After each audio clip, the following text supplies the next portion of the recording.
El lema de este principio es: todo tiene su principio masculino y femenino. Como todos los anteriores, este principio está siempre en acción. Nada puede existir sin el principio de generación, o sea, sin su padre y su madre. Todo, absolutamente todo, tiene padre y madre, o su base femenina y su base masculina. No es, como comúnmente se cree, que la base sea el sexo. Esta palabra, sexo, no se aplica sino a las diferencias físicas que existen entre el macho y la hembra, en un pequeño sector del plano físico. Piénsenlo y recuérdenlo. Sexo es la diferencia que existe exteriormente entre el macho y la hembra en el gran plano físico. O sea, que el sexo no es el principio de generación. Es simplemente la presencia del masculino y el femenino en toda creación. ¿Comprendes bien? En ese sector del plano físico, el principio se reconoce, se manifiesta o se deja ver por la diferencia de los sexos. En los planos más elevados, el principio toma formas elevadas, pero cada ser contiene en sí mismo los dos elementos de ese principio. El mundo ha atravesado miles de conjeturas sobre la verdad, que luego se convierten en teorías, enseñanzas, sectas, organizaciones, cultos, religiones. Todo lo que oigas decir de sectas que practican enseñanzas perniciosas no es otra cosa que una prostitución del gran principio natural de generación. Todo eso es anticuado, caído en desuso. La verdad es siempre sencilla y natural. Para el puro, todas las cosas son puras. Para el ruin, todo es ruin. La palabra género significa crear, concebir, producir, en tanto que la palabra sexo se limita a la vida orgánica. La ciencia todavía no ha aceptado este principio como una cosa universal, ni lo podrá concebir siquiera, porque la ciencia está situada en el campo opuesto. El que está montado sobre un caballo no le ve las patas que lo hacen marchar. Hasta que no se baje y se sitúe objetivamente, no podrá ver marchar a esas patas. Así, la ciencia como la religión no saben que la una es representativa del padre y que la otra es representativa de la madre. La ciencia es la prueba de que existe el padre, o sea, la inteligencia. La religión es la prueba de que existe la madre, o sea, el amor. Dios es amor e inteligencia, madre y padre, negativo y positivo. Estos son los dos aspectos del Creador. Es absurdo y ridículo que la ciencia y la religión continúen en plan de enemigos, el padre contra la madre y viceversa. La ciencia se burla de la religión y esta censura, critica y vitupera a la ciencia. En esta era de oro, se están descubriendo la una a la otra, sin darse cuenta exacta aún. La metafísica reúne y explica esta verdad. Nuestro gran maestro Emmett Fox llamó esta enseñanza la oración científica. Hay que hacer una aclaración muy importante, y es que una cosa es la religión y otra cosa es la iglesia, y que la mayoría de los humanos no conocen la diferencia y confunden una cosa con la otra. Algunas veces nombrando a la religión y otras veces a la iglesia como si los dos términos fueran uno. La religión es el conjunto de verdades basadas en el amor universal, en la caridad, en los sentimientos filiales y fraternales, en la práctica que encierra el amaos los unos a los otros y en el de amar a Dios sobre todas las cosas y al prójimo como a ti mismo. La palabra religión significa algo que está doblemente ligado, o sea, religado, unido por cohesión. Y eso es absolutamente todo.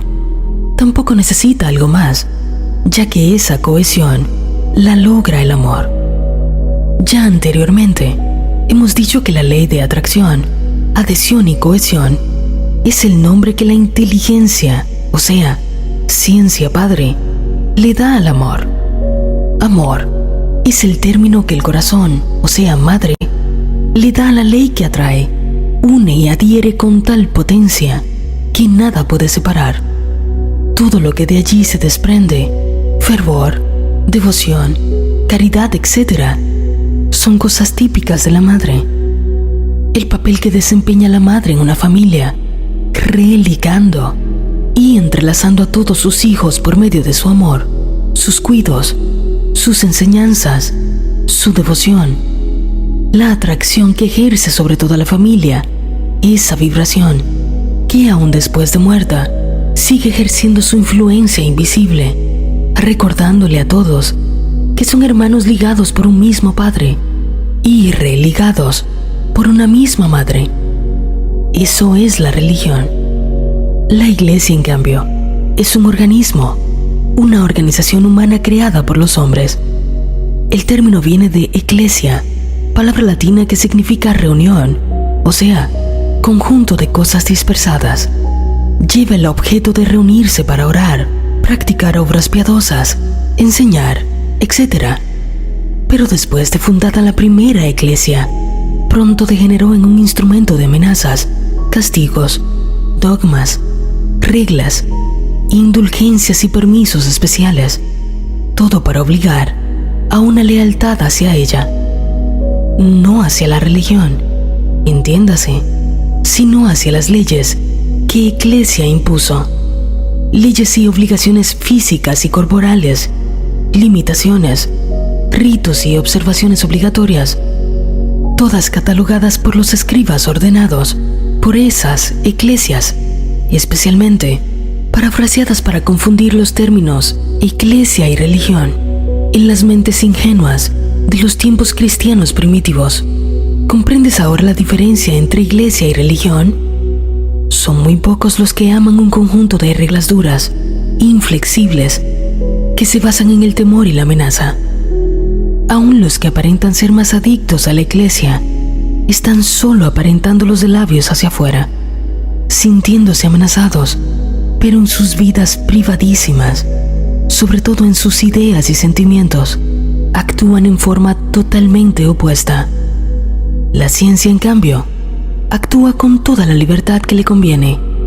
Ella es masculina y, a pesar de que la llaman ella, está basada en el intelecto terrenal y como no siente, porque el sentimiento es una cosa y la inteligencia es otra, como ya lo hicimos ver.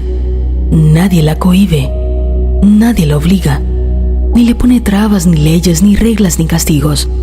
Lo único que se le ha impuesto es que ella no mate al ser humano, y ella trata de salvarlo a toda costa, aunque si se le permite matar a los animales, cosa tan reprensible, ya que estos pertenecen a la evolución llamada elementales, que son nuestros hermanos, con los mismos derechos a vivir que nosotros. La ciencia desprovista de sentimiento ha tasajeado cuerpos en forma de eso que ella oye nombrar, el alma, y no encontrándola en la materia de carne y hueso, niega su existencia y se va de bruces negando la existencia de Dios. El alma, en términos generales, es el conjunto de cuerpos o vehículos inferiores, sutiles, en los cuales radican los sentidos, los sentimientos, las emociones, y demás está decir que si se trabaja en un cuerpo muerto del cual se ha separado el alma, no es posible encontrar huellas de ese sentimiento, ni esos sentidos llamados el alma.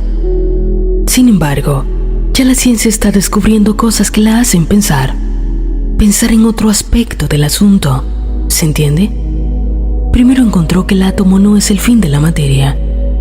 El átomo, ese patrón establecido de la familia humana, no es el diseño más pequeñito en existencia.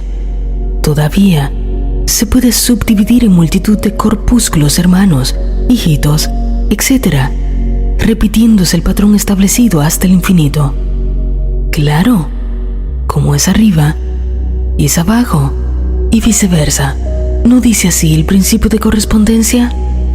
Siempre encontramos a la madre con sus hijitos, girando en contorno, Y ya que como es abajo es también arriba, vamos ampliando el diseño hasta encontrarnos casi al nivel de nuestros ojos, que el eterno patrón lo tenemos siempre a la vista en el Sol, con sus planetas girando en contorno, tal como el diseño del átomo.